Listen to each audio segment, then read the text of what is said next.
Hola, buenos días. Un gran placer participar contigo en este espacio, Azucena. Qué gusto saludarte, Denise. Bueno, pues ahí están, no 5, 10, 12, 20 iniciativas, las que pone sobre la mesa el presidente Andrés Manuel López Obrador en un momento evidentemente electoral, en un momento en que sabe que no tiene los votos necesarios para que se aprueben sus iniciativas que requieren la mayoría y en un momento pues de la recta final rumbo a la elección de junio, Denise, un momento complicado y que puede volverse peligroso. ¿Qué opinas de las iniciativas?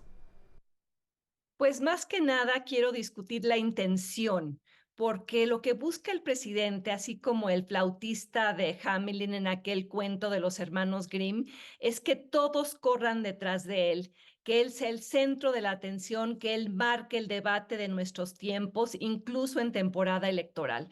Embelesados o enfurecidos, no importa, que las reformas estén en boca de todos y así poder lograr lo que quiere, una narrativa en la cual él se para del lado del pueblo con estas reformas, pero que está totalmente separado de o desatendido de sus consecuencias o su viabilidad. Porque el presidente sabe que no tiene la correlación de fuerzas actuales en el Congreso para lograr esas reformas, sabe que no tiene la voluntad de la oposición para acompañarlo, pero creo que este presidente no lo anima un deseo honesto de encarar muchos de los problemas que esas reformas atenderían. No lo anima un deseo honesto de cómo reformamos al Poder Judicial para que Ujú. realmente haya justicia para los pobres, cómo reformamos al INE para que las elecciones sean menos caras, por ejemplo, nivelar el terreno de juego entre los partidos. Más bien lo suyo, y creo que las reformas lo revelan esto, es atizar los agravios para producir votos, hacer propuestas polarizantes o de plano desahuciadas para luego denostar a la oposición por Claro. oponerse a ellas. Fíjate, Denis, Eh, para allá iba. ¿Qué tendría que hacer la oposición? Porque evidentemente pues hay muchas de las iniciativas que propone el presidente que son pues muy populares, muy seductoras y parecieran pues muy necesarias, incluso el tema de las pensiones, el tema de la salud, obviamente, que no se ha podido cumplir en más de 5 años de este sexenio, el tema de respetar las zonas de escasez de agua. Hay muchas iniciativas que podrían sonar muy seductoras al oído de los ciudadanos, evidentemente. ¿Cómo tendría que manejarlo la oposición para no hacer este juego electoral al presidente? Sí, suenan sexys, sí, suenan apetecibles, pero muchas, como lo recalqué, son absolutamente inviables y eso coloca a la oposición de espalda contra la pared, porque si señala que son inviables o que no las apoya, el presidente va a decir ustedes están en contra del pueblo, pero si se suma a ellas, sabe que va a desfalcar a las finanzas públicas. Claro que todos queremos pensiones de cien Ajá. por ciento para quienes se retiran, pero eso bajo el modelo actual, sin una fuente de financiamiento duradera, sin una reforma fiscal de gran envergadura, es insostenible en el tiempo y desfalcaría a las finanzas públicas. Entonces yo creo que la oposición va a estar en una situación bastante incómoda de apoyar las intenciones, pero decir que con estas propuestas no se pueden solucionar verdaderamente los problemas. Sí, Y ahora, creo que también yo diría, déjame, Denise, porque creo que lo tendríamos que dividir en dos partes. Es Denise Dresser, politóloga, activista, usted la conoce muy bien. A ver, en esta primera etapa, Denise, el presidente podría estar buscando un tema electoral, ¿no? Un tema de ruido, que la oposición no se los apruebe y entonces la oposición quede como aquellos que están en contra del pueblo. Pero esto podría llevar al presidente, podría ser efectivamente una campaña para que en la próxima legislatura sí tenga la mayoría necesaria y entonces sí se aprueben sus iniciativas. Es que creo que va como en dos no, actos, Denise. por supuesto, o sea, es una carambola de varias bandas, Ujú, Azucena, ujú. y una de ellas es inmediatista, es centrar el debate en las propuestas y saltarse, por cierto, la regulación del INE que impide que el presidente promueva electoralmente a su partido, de esta forma lo hace de manera indirecta.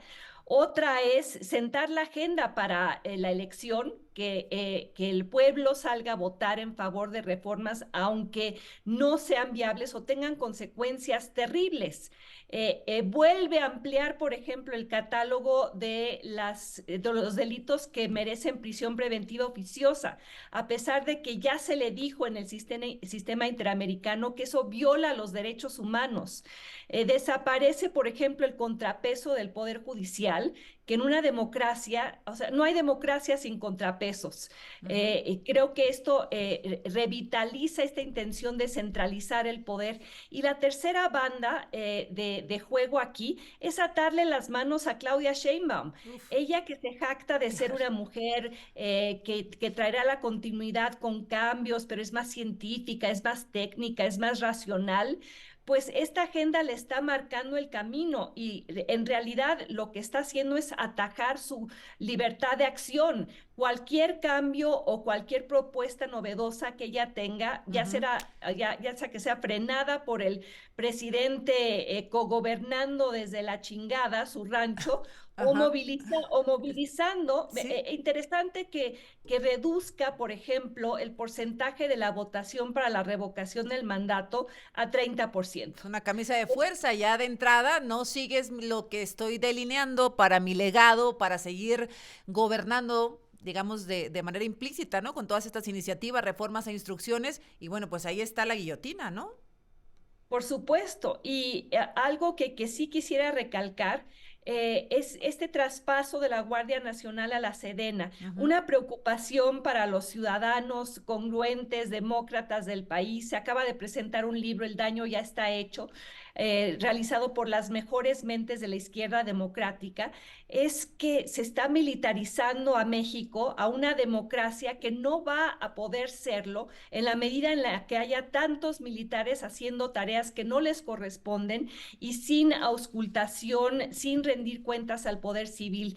He aquí una medida que no limita, controla o desacelera la militarización, al contrario, la acelera de manera Claro. desbocada, Susana. O- Entonces, hay intenciones muy loables, todos claro, quisiéramos que hubiera claro. mayor justicia social, Ujú, mayor apoyo a los 50 millones de mexicanos que viven bajo la línea de pobreza, ujú. pero no con una serie de propuestas que resalto su inviabilidad financiera, la manera en la cual desfalcarían al Estado y más que nada la reinvención de un sistema que se ha dicho democrático, se ha llamado a sí mismo democrático durante los últimos 30 años y que dejaría de serlo con la elección popular de ministros, de consejeros del INE, si es que la propuesta va en ese sentido, porque sería electoralizar y Claro. politizar a las instituciones que son contrapesos al poder presidencial. Hay algo muy nostálgico en estas propuestas, nos regresarían a quienes no lo vivieron o no se acuerdan a la época del Tlatuani omnipotente o la Tlatuani Ujú. omnipotente que ya vivimos y ya padecimos en los años 70.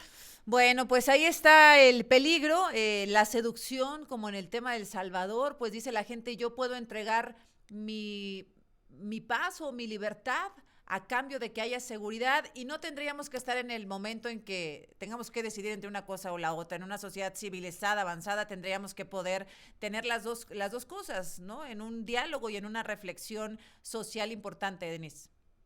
Sí, nos están pidiendo que sacrifiquemos derechos democráticos, por ejemplo, el desmantelamiento de todo el aparato regulatorio. Quienes nos están escuchando, espero que comprendan que pagan tarifas telefónicas más baratas porque existe el IFETEL o Pues porque se ha sí. impulsado la competencia en sectores antes Ajá. dominados por un solo oligarca o un par de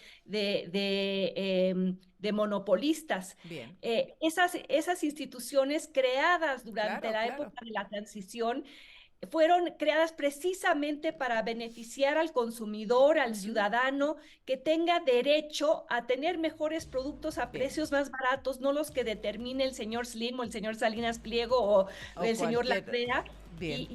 Y al desaparecer estas instituciones, Proyección respecto a lo que podría suceder en las próximas semanas, meses con este paquetón, con esta avalancha de reformas presentadas por López Obrador, Denise.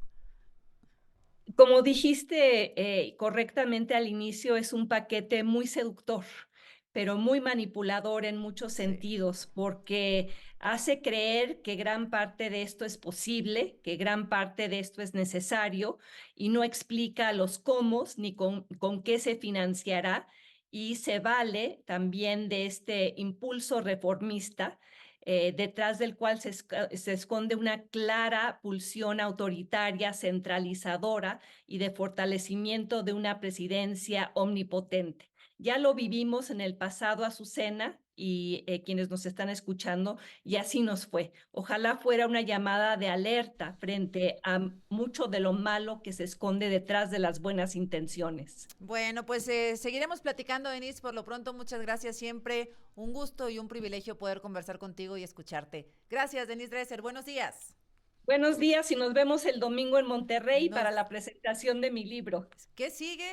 20 elecciones para los ciudadanos en un país en Para ser riesgo, ¿no? ciudadano ante un país en Ahí la llevo, ahí riesgo. está. Sí, Exactamente, una, hay que subrayar la palabra riesgo. Buenos una días. gran recomendación el domingo. Ahí pues Denise me invitó a la presentación y yo con mucho gusto estaré allá en Tierra Regia. Muchas gracias, Denise. Allá nos vemos.